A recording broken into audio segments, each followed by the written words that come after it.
Como ya se aproxima el 12 de diciembre, Día de la Virgen de Guadalupe, quise hacer un video para presentar y explicar una profecía muy interesante de los aztecas que nos habla del evento futuro de la aparición de la Virgen María a Juan Diego, así como lo relata el libro Guadalupe y la profecía del mundo de las flores, cómo Dios preparó las Américas para su conversión antes de la aparición de Nuestra Señora, escrito por José Julián González y Monique González. Antes de empezar con la profecía, veamos un poco el contexto de la aparición. En 1519, Hernán Cortés llegó a México y se encontró con una civilización muy avanzada y muy religiosa, lo cual no es sorpresa, pues cada diferente cultura en la historia del mundo ha sido religiosa. Era algo inherente en cada cultura. Y así como lo explica el Catecismo de la Iglesia Católica, la adoración pública a Dios no solo cumple con la ley divina, pero también con la ley natural, es decir, con los valores éticos, morales y el sentido de justicia, son parte inherente del ser humano. Por ejemplo, se le llama justicia natural cuando eres consciente de tu entorno y te das cuenta que esas cosas que te rodean como árboles, montañas, el cielo, etcétera, son regalos hermosos que tú no creaste. Y entonces es natural en el ser humano preguntarse cosas como ¿de dónde vino todo esto? ¿A quién le debería de agradecer y ofrecer un sacrificio en su honor? Y estas prácticas de sacrificio han sido parte de las antiguas civilizaciones alrededor del mundo. En México, Cortés se encontró con templos y altares donde se ofrecían sacrificios. Si vas a Hawái, habrá vestigios de templos y altares. Si vas a Grecia, también habrá ruinas de templos y altares y así sucesivamente en cada civilización. ¿Por qué? Porque la adoración a Dios y las prácticas de sacrificios a Dios es algo que siempre ha existido de forma natural en cada civilización de todo el mundo. Entonces, de alguna forma, Dios estaba preparando todo esto para el sacrificio que ofreció Jesús voluntariamente en la cruz. Sacrificio que se ofrece y se celebra cada domingo en misa, lo cual es bastante increíble si lo vemos desde el punto de vista que antes los sacrificios pues eran malos, pues involucraban sangre y muerte de personas, muchas veces niños inocentes. En una ocasión, los aztecas sacrificaron alrededor de 80,000 personas en un periodo de 4 días. Sacrificios que, por cierto, eran exageradamente violentos, donde le sacaban el corazón a las personas mientras seguían vivas. Y esto lo ofrecían al dios del sol, Huitzilopochtli, y a otros dioses. Gracias al cristianismo y a la evangelización, esas prácticas antiguas y diabólicas quedaron obsoletas. Entonces yo creo que aún a los ateos, a las personas que no creen en Dios, la evangelización realmente fue un beneficio para la sociedad porque, pues, imagínense que hoy en día siguiéramos con esas prácticas. Pero el proceso de evangelización fue muy difícil. Los españoles destruyeron muchos templos indígenas y eso causó mucho miedo entre ellos, por lo cual un milagro tenía que pasar para que ambas partes se reconciliaran. En 1531, María se le aparece a Juan Diego por primera vez, un indígena humilde, granjero, viudo, sin educación, que a sus 46 años, por alguna razón, fue de los pocos que se convirtieron al cristianismo. Cuando María se le apareció la primera vez, le dijo: «Dile a tu gente que los amo y dile al obispo que me construya una iglesia aquí». La respuesta de Juan Diego fue: «Yo no soy nadie, soy una pequeña cuerda, una hoja de árbol». O sea, como un poco menospreciándose a sí mismo, ¿no? Como diciendo: «Yo no soy nadie». Cuando Juan Diego le contó esto al obispo, no le creyó, le dijo que solo con evidencia le creería. Al siguiente día, Juan Diego elige un camino diferente al que vio a María. Él ya no quería que se le apareciera de nuevo.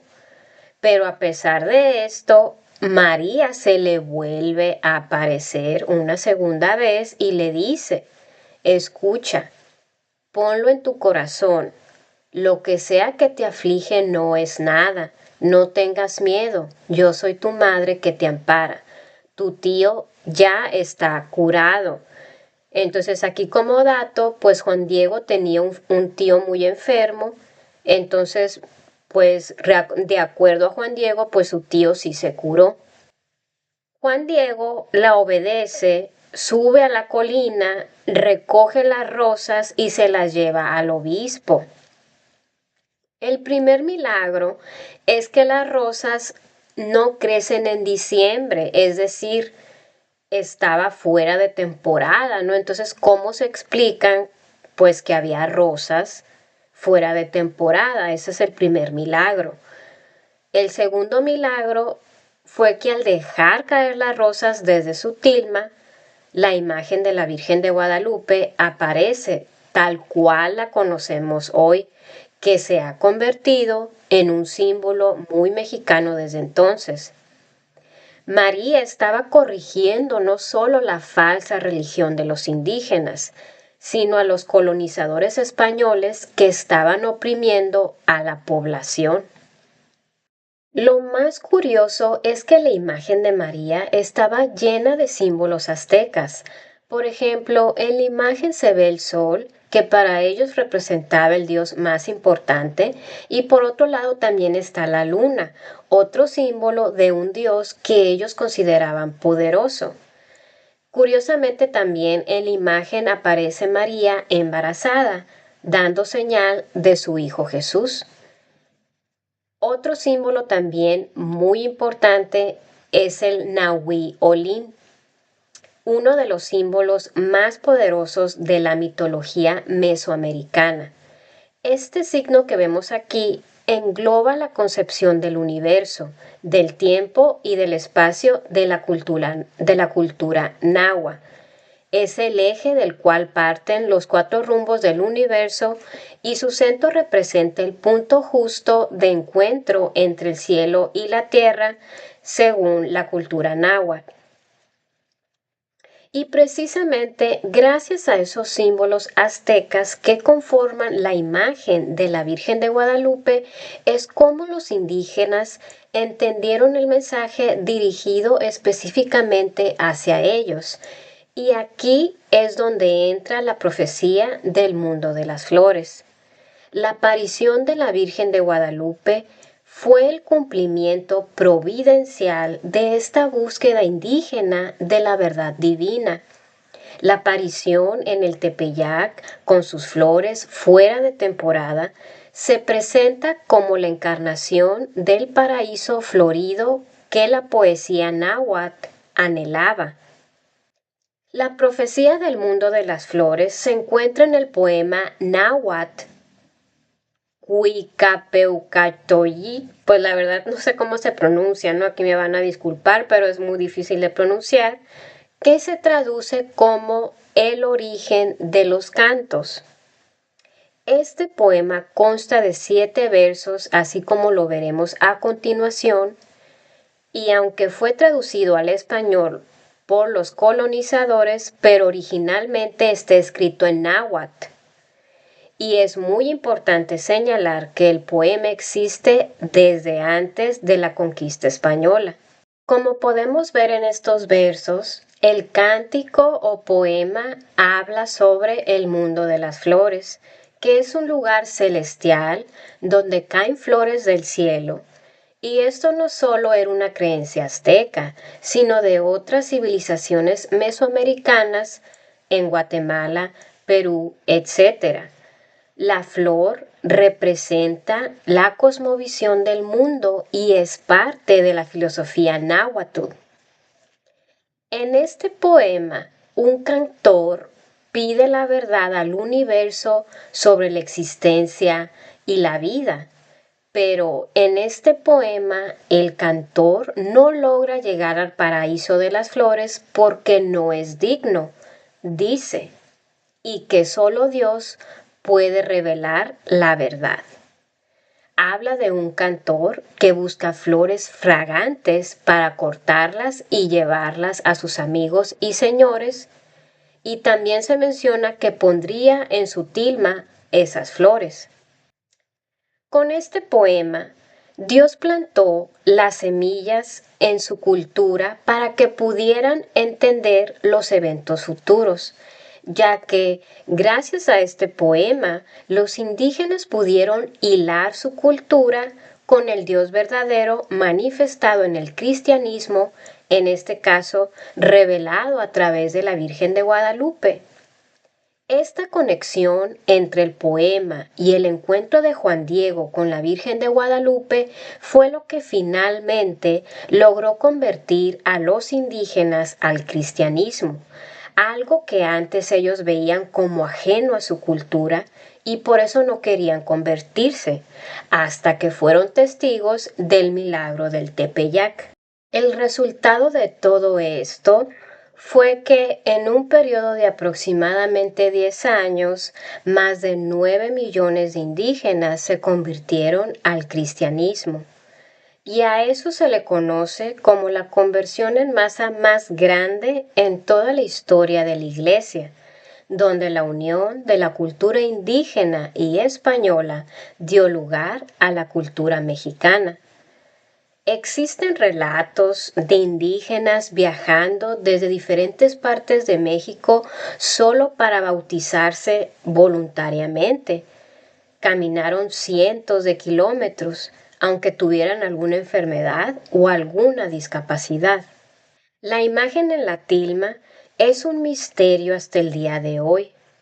Ese tipo de tilma está hecho con fibra de cactus que se estima dura alrededor de 30 años, pero lo que llama la atención es que lleva intacta casi 500 años. Se le han hecho estudios en la tinta de la imagen, pero la sustancia es desconocida hasta hoy. Y al parecer, más que una pintura, es una proyección de luz.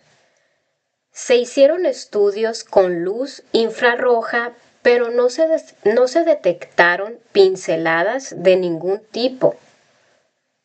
En los años 1700 le cayó amoníaco accidentalmente, pero la imagen siguió intacta.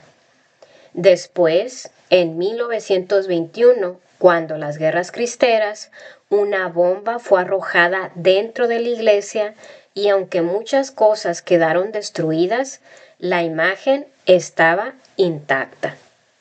Sin duda, hay mucho que decir sobre este gran milagro, pero creo que como mexicanos nos debemos de sentir muy orgullosos de que Dios nos regaló el milagro de la Virgen de Guadalupe para creer en Él y en su iglesia. Y si llegaste hasta aquí, solo me queda agradecerte, esperando que mi información te sea útil y de ayuda. Hasta la próxima.